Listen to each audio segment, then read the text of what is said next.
E a pandemia, evidentemente, agravou, porque se naquele momento você desenvolve as políticas corretas, naqueles 3 primeiros meses, nós não teríamos a extensão no tempo da pandemia. Vídeo que ocorre na Europa, né? Você já tem o retorno de uma relativa vida normal, né? Uma relativa vida normal. Evidentemente que a pandemia começou primeiro na Europa, porque ela veio da China, passou pelo Oriente Médio, né? E o Irã, em especial, chegou na Europa. Veja o caso do jogo do Atalanta de Bérgamo, lá contra o Valência, em Milão, que deu toda aquela coisa tal, chegou depois ao Reino Unido, atravessou o Atlântico e os Estados Unidos, veio vindo, a gente sabia que estava vindo, né? A gente sabia. O próprio livro do Mandetta, né? Ele fala isso, um paciente chamado Brasil, né?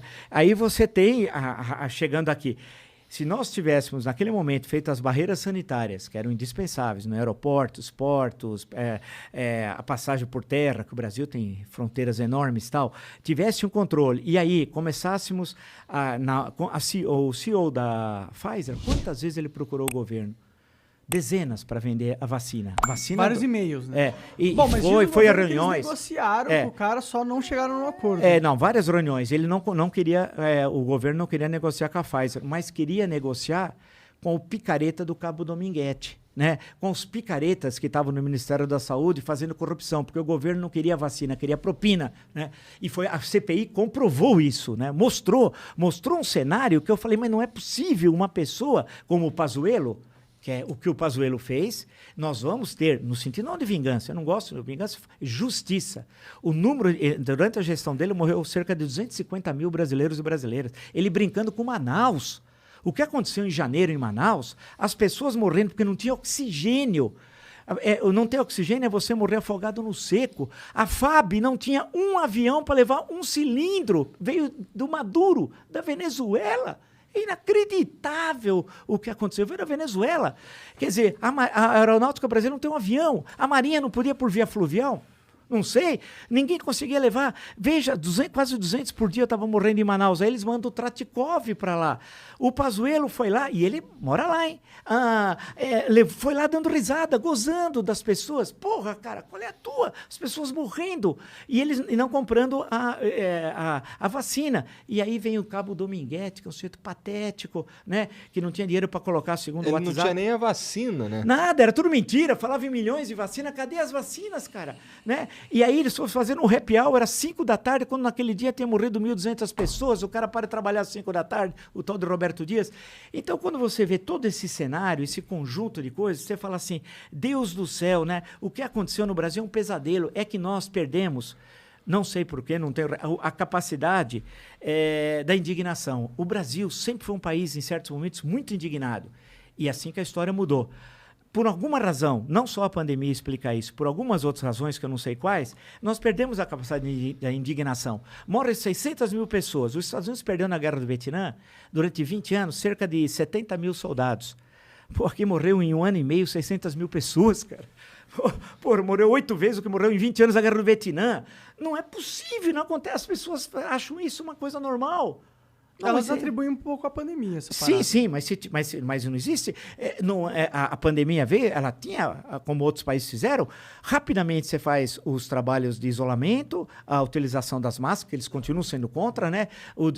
Fazer o distanciamento social, e aí vem as medidas de você construir um plano geral nacional de saúde com os secretários e enfrentar. Nós só não temos hoje 1 milhão de mortos, como havia até uma previsão que fosse possível, infelizmente chegar a isso, graças aos bons secretários estaduais de saúde, graças a bons secretários municipais de saúde, graças a governadores que tiveram a coragem de peitar o Bolsonaro. Porque se não fosse isso, nós estávamos fritos hoje, nós estávamos com 1 milhão de mortos, que era uma das... um levantamento matemático estatístico. Precisa de coragem para peitar o cara. Né? Precisa sim, porque o presidente do Brasil tem muito poder. Mas ele estava também...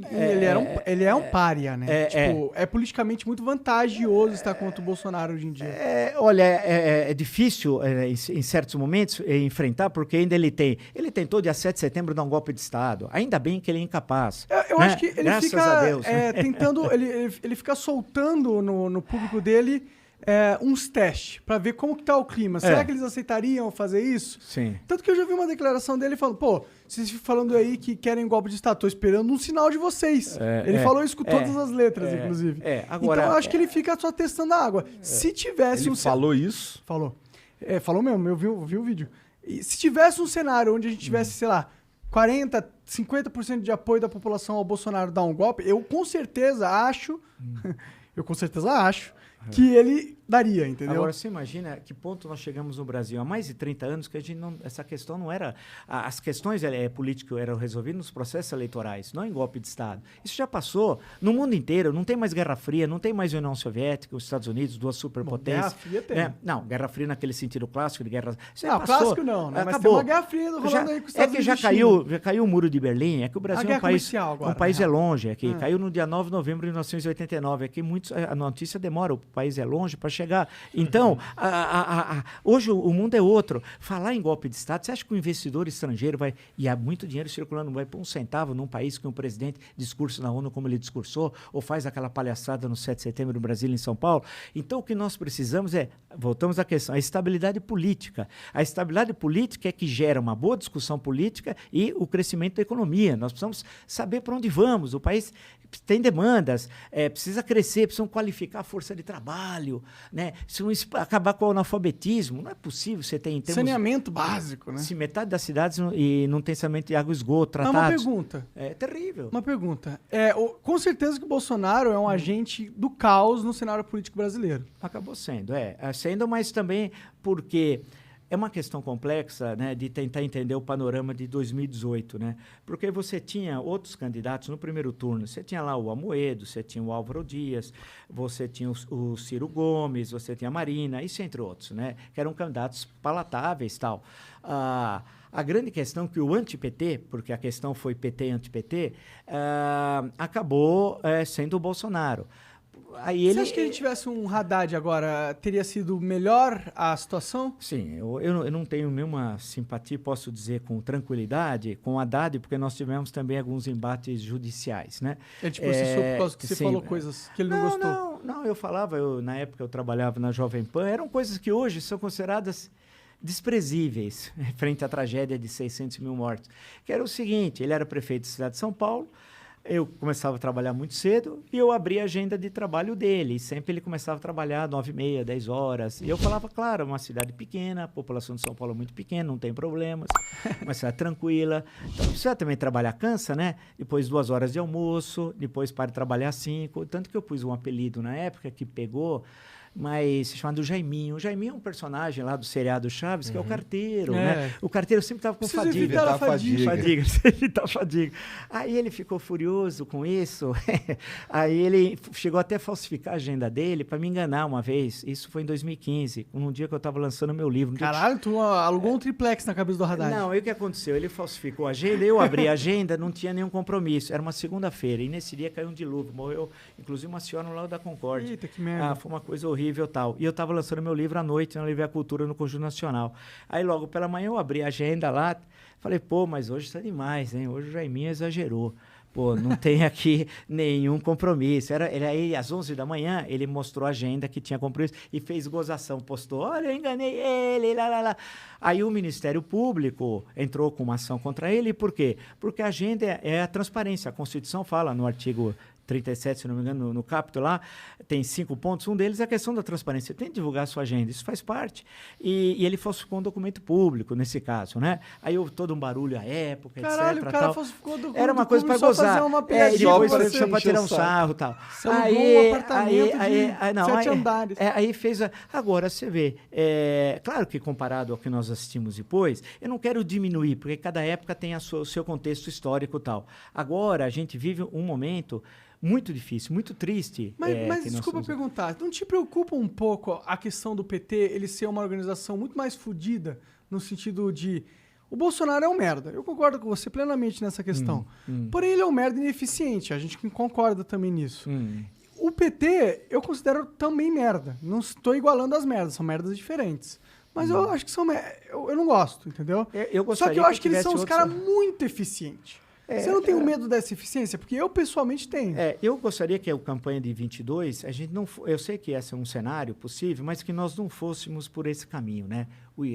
Porque se a gente for por aí o país acaba, porque nenhum país vai suportar outra vez essa dicotomia tal. Porque passa parte muito da relação binária, a política é muito mais do que relação binária tal. E isso vai ser muito ruim para o país se isso ocorrer. Eu espero, torço que isso não ocorra e que haja...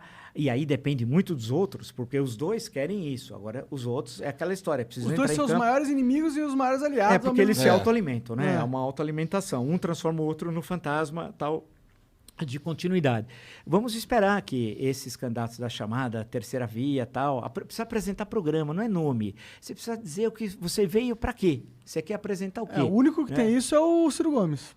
Agora o Ciro mesmo que o programa dele seja falho, na minha opinião, em muitas formas. Ele apresentou até em livro. Chegamos até uma vez a conversar lá no canal. Você leu o livro dele? Li. Nós fizemos uma entrevista sobre, acho que o Projeto Nacional. O que você achou do projeto dele? É interessante. Ele tem uma visão de mundo. Você não acha que é muito desenvolvimentista no sentido de achar que o Estado tem um papel maior que ele deveria ter? Aí que precisa ver, né? Qual é o papel do Estado? Essa é uma discussão central. Essa história que não tem Estado, isso nem nos Estados Unidos é verdadeiro. A crise de 2008, quem salvou o capitalismo americano foi o Estado. Então, sem Estado, aquilo desapareceria. A ausência do Estado é a oportunidade do Talibã. Precisa ter Estado. Agora, a grande questão é Estado aonde?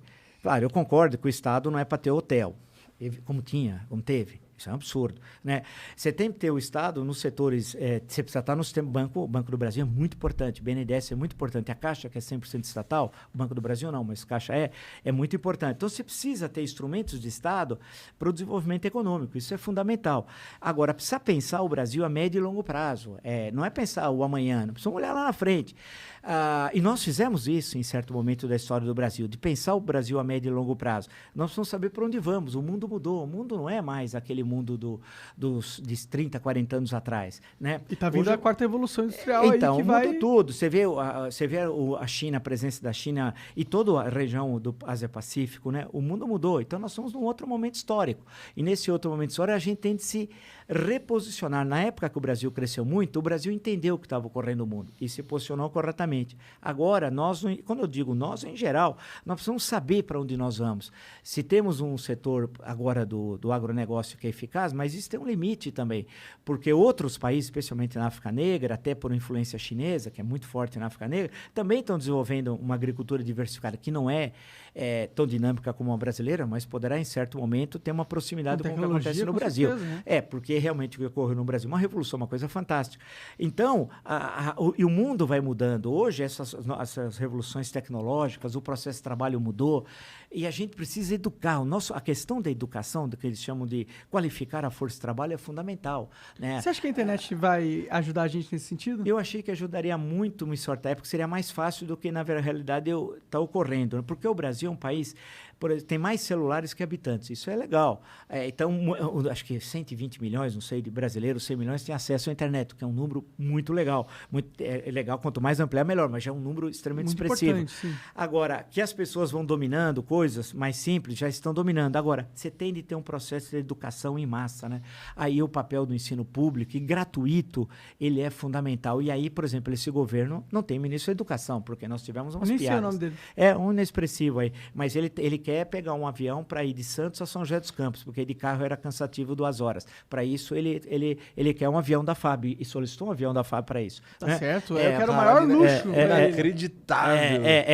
Mas é pastor, como eu sempre falo, em nome de Jesus, Deus no comando, e mamar nas tetas do Estado. Ele é pastor. Então, isso é pastor. O pastor, tudo a ver com a educação. Tá, claro. Agora, você imagina, nós somos um país não que tem o pastor grandes... não possa ser um bom ministro, tá? Não, quero claro, os pastores. Você pode... A questão, nós inclusive misturamos religião com política, é um outro negócio que não tem nada a ver. Cada um tem a religião da esfera privada, não da esfera pública. O cara pode ser espírita, evangélico, católico, protestante histórico, qualquer coisa. Mas se o cara é pastor, claramente indica que ele tem uma vocação e uma dedicação na vida dele a ser religioso. Então talvez ele deveria ficar ali na religião mesmo. Entender o que é o MEC, como é que é o MEC, como é que funciona. O Brasil é um país muito grande.